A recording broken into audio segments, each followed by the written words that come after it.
নমস্কার বন্ধুরা, আমি শ্রাবণী। রোজকার মতো আজও আমি এসে গেছি তোমাদের গল্প শোনাতে। আমার এই গল্পের আসর চ্যানেলটিতে আমি তোমাদের রোজ বিভিন্ন ধরনের ছোট গল্প শোনাই। আজকে আমি তোমাদের একটা ভূতের গল্প শোনাবো। গল্পটার নাম হলো ভূতেশ্বরের দরবারে কোয়েল। গল্পটি লিখেছে জগদীশ দাস মহাশয়। আমি যেহেতু একজন শারীরিক প্রতিবন্ধী, নিজের প্রতিবন্ধকতাকে ভুলে নিজের একটা পরিচয় তৈরি করব, সেই লক্ষ্যেই তোমাদের এই গল্প শোনানোর কাজটা শুরু করেছি। এই কাজে আমার সফল হতে গেলে তোমাদের সাপোর্ট খুবই দরকার। তাই আমি তোমাদের রিকোয়েস্ট করছি, প্লিজ তোমরা আমার বলা গল্পগুলো স্কিপ না করে গিয়ে পুরোটা শোনো। আমার চ্যানেলটা সাবস্ক্রাইব করো, ভালো লাগলে লাইক করো, কমেন্ট করো ও একটু শেয়ার করে দাও। আর এখনও অবধি যে বন্ধুরা আমার চ্যানেলটা সাবস্ক্রাইব করেছো তাদেরকে অনেক অনেক ধন্যবাদ জানালাম। তো চলো তোমাদের আজকের গল্পটা শোনানো শুরু করে দিই। ভূতেশ্বরের দরবারে কোয়েল, লেখক জগদীশ দাস মহাশয়। মিশনারি স্কুলে ছাত্রী কোয়েল একদিন ছুটির পর একলা বাড়ি ফিরছিল। পরনে সাদা ফুল প্যান্ট, গায়ে টি শার্ট, পায়ে সাদা কেশ, ছিপছিপে সুশ্রী চেহারা। কোয়েল তাড়াতাড়ি হাঁটছিল। হাঁটতে হাঁটতে ফুটপাতে পড়ে থাকা এক কলার খোসায় পা পড়ে যায়। মুখ থুবড়ে পড়ে সে। মাথা গিয়ে লাগে একটা থানিট। কোয়েল মরে যায়। ওর আত্মা দেহ ছেড়ে বেরিয়ে এলো। আত্মা হালকা, গ্যাস বেলুনের মতো আপনি ওপরে ওঠে। তবুও কিসের যেন একটা টান অনুভব করে সে। সেই টানে ফুরফুরে বাতাসে গা ভাসিয়ে পৃথিবী ছেড়ে মহাশূন্যে চলে যায়। মহাশূন্যে শুধু বিরাট বিরাট গাছগাছালি। টান শেষ হতেই একটা গাছের নিচে গিয়ে ধপ করে বসে পড়ে কোয়েল। এতটা ওপরে উঠে এসেও ক্লান্তি নেই, শুধু কিসের যেন এমন একটা ঘোর ঘোর ভাব। এই ঘোর ভাবটা কাটতে একটু সময় লাগলো। তারপর মনে পড়ে যায় আঘাতে পড়ার পর ও পৃথিবী ছেড়ে এখানে চলে এসেছে। আচ্ছা, এখান থেকে কি পৃথিবী দেখা যায়? মুখ নিচু করতেই চোখে পড়ে শুধু ঘন কুয়াশা আর কুয়াশা। কতক্ষণ সে বসে আছে খেয়াল নেই। এক সময় চিমড়ি চেহারার এক ছোকরা তার সামনে এসে দাঁড়ায়। রং কালো, মাথায় চুল খাড়া, চোখ গোল ভাঁটার মতো, পরনে এক ফালি কালো ন্যাকড়া। খোনা গলায় জিজ্ঞাসা করে, হ্যাঁ রে, মিছিলে যাসনি বুঝি? কোয়েল ভ্যাবাচাকা। জিজ্ঞাসা করে, কিসের মিছিল? চিমড়ে চোখ কুচকে জিজ্ঞেস করে, তুই কি এখানে নতুন আমদানি হয়েছিস? জানিস না ভূতেশ্বরের কাছে রোজ মিছিল যায়? একটু আগেই তো এসেছি, এসব কিছু জানি না। চিমড়ে বেশ মুরব্বির মতো বলে, ও তাই এখানকার হালচাল জানিস না? ঠিক আছে, বুঝিয়ে দিচ্ছি। আমাদের একটাই দাবি, ভূতেদের এই অবস্থার অবসাদ চাই। তার মানে বাড়ে অপঘাতে মৃত্যু হলেই তো আত্মা ভূত হয়ে যায়। সে আত্মার গতি হতে অনেক ফ্যাচা। কেন? আরে মৃত্যু স্বাভাবিক হলে তো আত্মা সরাসরি চিত্তগুপ্তের দপ্তরে চলে যায়। তিনি খাতাপত্র দেখে চটপট আত্মাকে স্বর্গে পাঠান, নয়তো নরকে চালান করে দেন। দেরি হয় না বলে সেখানে আত্মাদের ভিড় কিংবা লাইন হয় না। ভূতেশ্বর কি পারেন না? না, অপঘাতে মৃত্যু হলে তো ভূতেশ্বরের কাছে চলে আসে, আর আগে তো নয়। তাই তিনি আগে থেকে কি করে জানবেন সে কোন আত্মা কখন আসবে? তাছাড়া এলেই তো আত্মার মুখ চোখ থেকে হুট হাট করে ইচ্ছে মতো স্বর্গ বা নরকে পাঠাতে পারেন না। কেন, অসুবিধা কোথায়? বাড়ি চিত্তগুপ্তের দপ্তরে আর্জি পাঠাতে হবে না? আত্মার আস্তিক না নাস্তিক? এত কড়াকড়ি কেন? কড়াকড়ির কারণ একটাই, নাস্তিকরা বড় ঘোট পাকায়, দারুণ কুচুতে। ওরা যদি কোনো রকম ফাঁক ফোকর দিয়ে ঢুকে পড়ে তাহলে আর দেখতে হবে না, তুলকালাম কাণ্ড ঘটিয়ে ছাড়বে স্বর্গে। আর আস্তিকদের যদি ভুল করে নরকে পাঠানো হয় তাহলে যমরাজের শাপসিমুন্নি খেতে হবে না। সেই ভয়েই তো ভূতেশ্বর সদাই যথেষ্ট। তুমি এখানে কদিন আছো? চিমড়ে বেশ হতাশ হয়ে বললে, তা হয়ে গেল অনেক কাল। এতদিন ভূত হয়ে থেকে ঘেন্না ধরে গেছে নিজের ওপর, তাই আর ভালো লাগে না। কি যে হবে ভেবে ভেবে আর থই পাইনি। এই দেরি হওয়ার কারণটা কি বলো তো? আর বলো না, চিত্তগুপ্তের দপ্তর হচ্ছে হরিঘোষের গোয়াল। ওদের গং গচ্ছ ভাবের জন্যই এই দেরি হচ্ছে। তাহলে ভূতেশ্বরের আর দোষ কি বলো?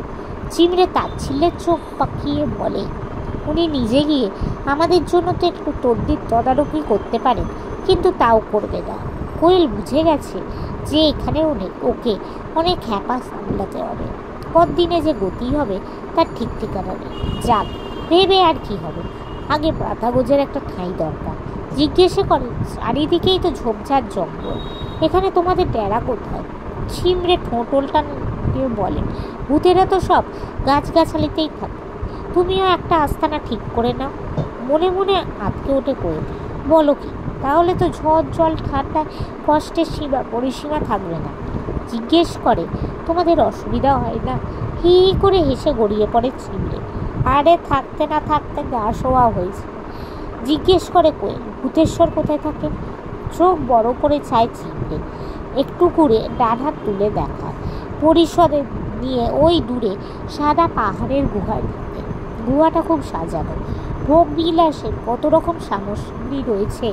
আরে ভূতেশ্বর বলে কথা, তিনি তো এসব সুবিধা ভোগ করবেন।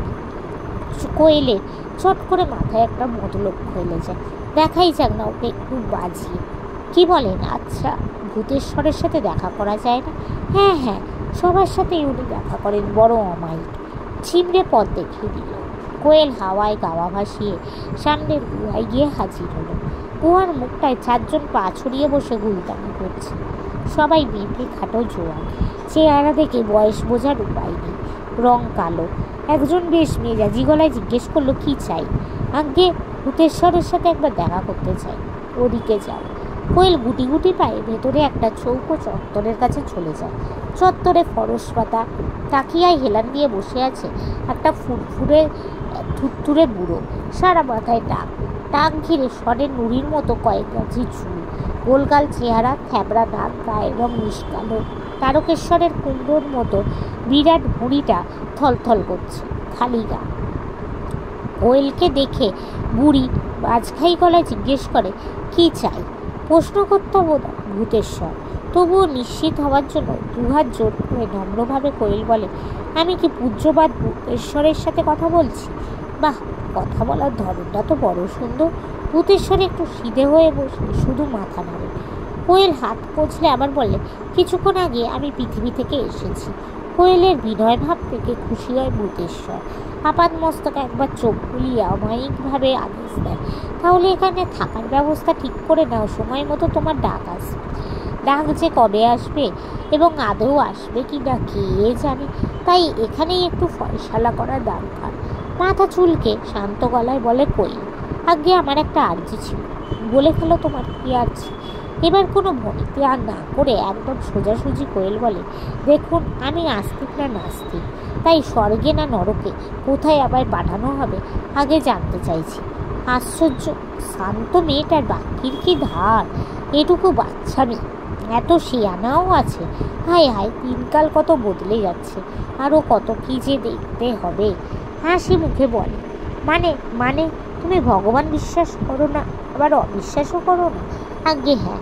ভূতেশ্বরকে ঘিরে আছে কয়েকজন অদ্ভুত চেহারার লোক। ঈশ্বরদের দিকে অসহায়ভাবে তাকান ভূতেশ্বর।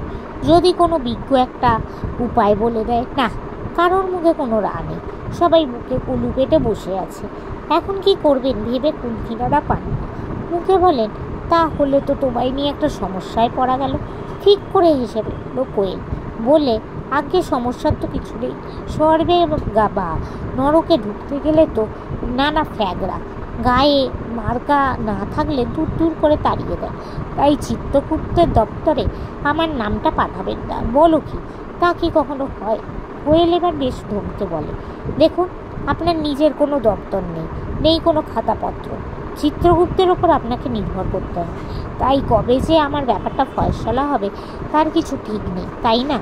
যথার্থ কথা, বলে মাথা নাড়ে ভূতেশ্বর। হঠাৎ একটু রাগ হয় কোয়েলের। কোয়েল এবার বলে,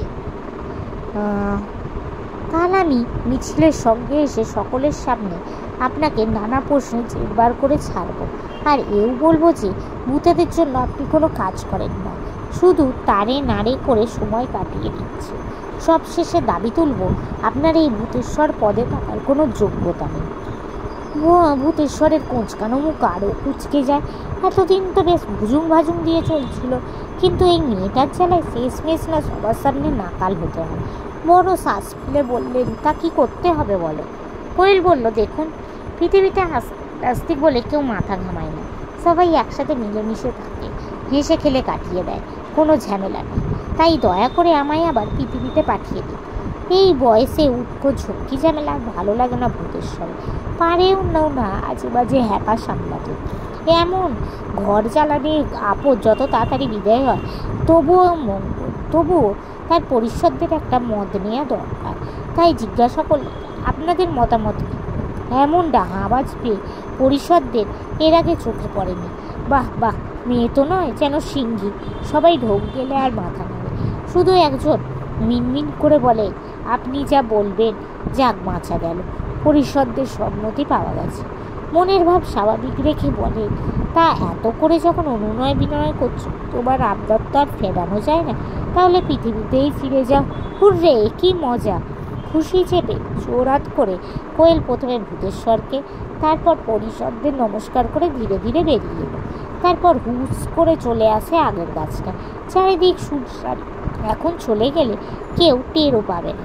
তাই চট করে দুহাত মাথার ওপর তুলে নেয়। তারপর সামনের দিকে শরীরটা হেলিয়ে মাথা নিচু করে দেড় ডাইভ, সুন্দর ফন ডাইভ, মধ্যাকর্ষণের টানে হু হু করে নিচেতে নামতে থাকে।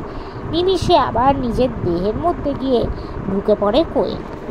নমস্কার, আজকের এই গল্পটা এখানে শেষ হলো বন্ধুরা। তোমাদের যদি ভালো লাগে প্লিজ একটা লাইক করো, আমার চ্যানেলটা সাবস্ক্রাইব করো ও শেয়ার করো। আজকের মতো আমি চললাম। আবার আমি কাল চেষ্টা করবো তোমাদের এরকমই কোনো একটা ছোট গল্প শোনাতে। তোমরা প্লিজ তোমাদের এই বন্ধুটাকে সাথে থাকো। আজকের মতো টাটা।